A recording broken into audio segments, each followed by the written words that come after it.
Welcome to This Explainer. Today, we're unpacking a true chemical detective story. We're going to trace the absolutely incredible journey of how a celebrated scientific miracle somehow transformed into an invisible global health crisis. We're going to unpack the data together to figure out exactly what happened, how it happened, and most importantly, what it means for you right now. So let's start with a massive question. Why do 98% of people have a completely man-made chemical flowing through their veins right now? I mean, we're talking about trace amounts of synthetic compounds that didn't even exist a century ago, and now they're found in almost every living creature on Earth, from polar bears up in the Arctic to literally you and me. To understand this massive, worldwide contamination, we actually have to go back to the very beginning. Section 1. The Accidental Miracle, from lethal fridges to indestructible powder. So this whole thing starts back in 1936, when a chemist, who was just trying to make a safer refrigerator gas, accidentally invented this seemingly magical, slippery white powder. Okay, let's dive into this. What exactly made this new powder so magical? Well, it all comes down to the carbon-fluorine bond. You see, fluorine is an incredibly electron-hungry atom. When it bonds with carbon, they lock together in the strongest single bond carbon can possibly form. And this meant this new powder wouldn't melt, it wouldn't corrode, and it wouldn't react with acid or water. In fact, it was so indestructible that the US military actually used it during World War II's Manhattan Project just to line pipes containing highly corrosive radioactive materials. This miracle material was later trademarked as Teflon. Section 2. The toxic missing ingredient, mixing oil and water. Now, the companies had this miracle powder, but there was a massive hurdle. They couldn't safely mix it into water to create sprayable coatings without actually causing an explosion. To solve this manufacturing puzzle, they turned to a chemical called PFOA, also known as C8. Purchased from 3M back in 1951, C8 acted basically like a chemical soap. It had a water-loving head and a water-hating tail made of those super tough carbon-fluorine bonds. So when mixed into water, it formed these microscopic bubbles that safely held the Teflon gas, allowing the reaction to happen without everything blowing up. It was an absolute industrial triumph. But in solving that manufacturing puzzle, they unwittingly introduced a poison. So the crucial point here is, and please don't panic and go throw out your nonstick pans just yet, the actual Teflon coating is a fluoropolymer. It's a massive long-chain molecule. It is so big and so inert that if you accidentally swallow a flake of it, your body literally just flushes it right out. It's safe. The real danger comes from the processing aids used to make it, which are perfluoroalkyl acids, like C8. These have short chains. That means they're small enough to enter your bloodstream, bind your proteins, and just build up in your body over time, causing some pretty serious toxicity. Which brings us to Section 3, Uncovering the Secret, the corporate cover-up. For decades, the public had absolutely no idea there was a problem until some dying cows on a local farm sparked a massive legal investigation.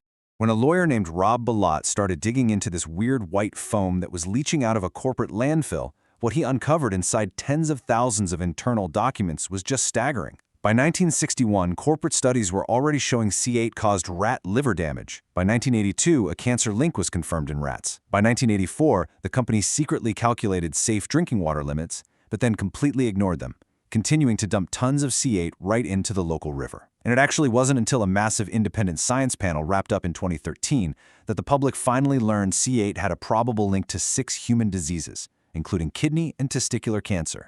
Let's look at the sheer scale of that contamination. Remember that safe drinking water limit the company internally calculated back in 1984? They set it at 1 part per billion. Yet, when they tested the wastewater leaching from the landfill into that local creek, the reading was 1,600 parts per billion, and the surrounding community had been drinking contaminated well water for decades.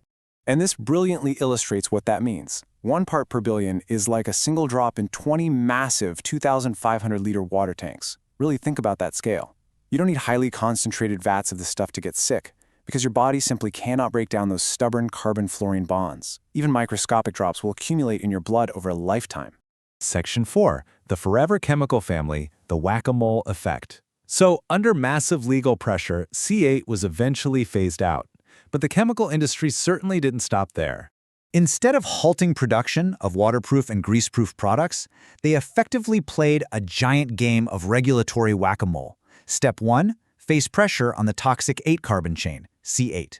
Step 2, simply knock 2 carbons off the chain. Step 3, introduce a brand new 6-carbon chemical called GenX. They argued it was safer and it neatly bypassed the C8 bans. The problem? Well, later cancer studies showed that GenX caused the exact same 3 tumors in rats that C8 did. It was the exact same danger, just operating under a new name, eventually growing into a massive family of over 14,000 forever chemicals we now know as PFAS. Now, what's really interesting about this slide is that this global issue isn't just some historical textbook story. It's highly personal. It's flowing through our veins right now. To prove this, the host of our source material actually went to a lab to test his own blood, genuinely expecting his levels to be totally unremarkable. Just look at these numbers. For PFOA, he was right at the US average of 1.46 parts per billion. But for PFOS, which is a chemical heavily used in stain-resistant carpets, his levels were 8.93, more than double the national average. And PFHXS was nearly 7 times the average. His combined levels put him right on the borderline of needing preventative medical screenings. What completely blew my mind about this is its shocking proof that even if you live a relatively healthy lifestyle, this invisible contamination finds a way in. Which brings us to Section 5, Protecting Yourself from PFAS, Actionable Takeaways. We have unfortunately reached a point of planetary saturation, but you are not entirely powerless here. While it's completely true that when it rains on the Tibetan Plateau, that rain actually contains forever chemicals, we can still significantly reduce our continuous exposure by understanding the real risks. High-risk exposure sources include local drinking water, especially if you live anywhere near factories, airports, or military bases where PFAS-laced firefighting foam runs off into the groundwater. Food packaging is another massive culprit. Things like microwave popcorn bags and fast food wrappers are heavily treated, and that can leach directly into your hot food. But notice what's missing from this list: your nonstick pan. Direct skin contact with waterproof jackets or cooking with intact Teflon pans is actually very low risk. The real danger we're talking about is ingestion. Let's move to solutions and see how this builds, because what can you actually do today? Step 1. Filter your drinking water. Now, standard pitcher filters won't do it, but reverse osmosis or high-quality active carbon filters can actually trap PFAS.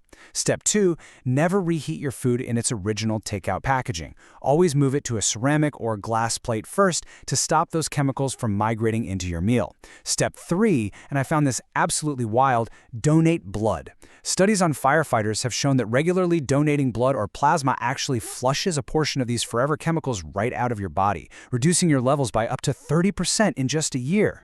You know, we've been here before with things like leaded gasoline and asbestos. When the science became undeniable, society stood up and demanded a phase-out. Today, our global water cycle is literally saturated with forever chemicals, and we are only just starting to grasp the massive scale of the problem. Armed with this knowledge, what will we demand next?